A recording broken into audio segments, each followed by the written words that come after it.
தொடர் அதிகாரம் 1-16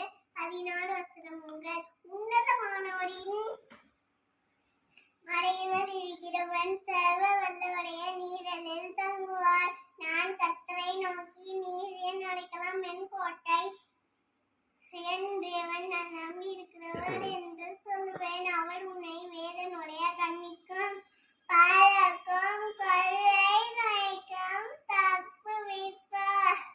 அவர் தமது சிறகுகளாக உன்னை மூடுவார்.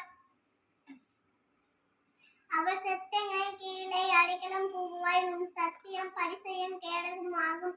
இரவில் உண்டாகும் பயத்துக்கும் பகலில் பறக்கும் அன்புக்கும் இரவில் மறும் கொள்ளை நோய்க்கும் மதியானத்தில் பாலாக்கும் சங்காரத்துக்கும் பயப்படாதிருப்பாய். உன் பக்கத்தில் 1000 பேரும் உன் வலது புறத்தில் 10,000 பேரும் இருந்தாலும் அது உன்னை அழுகாது.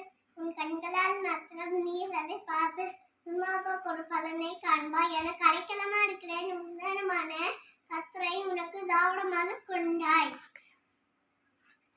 ஆகையால் துன்மார்க்க பொல்லாப்பு உனக்கு நேரிடாது. வாதை உன் கூடாரத்தை அணுகாது. உன் வழிகள் எல்லாம் உன்னை காக்கும்படிக்கு உனக்காக தம்முடைய தூதர்களுக்கு கட்டளையிடுவார். உன் பாதம் கல்லில் இடராதபடிக்கு அவர்கள் தங்கள் கைகளில் எழுதி கொண்டு போவாய். சிங்கத்தின் மேலும் பெரியன் பாம்பின் மேலும் நீ அழுந்து பால் சிங்கத்தையும் பல சத்தத்தையும் மிதித்து போடுவாய். அவனை அவனை விடுவிப்பேன்.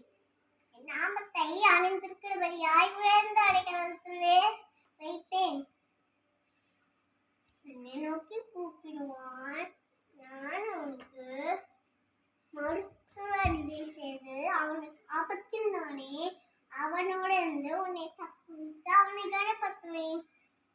நீடித்த நாள்களால்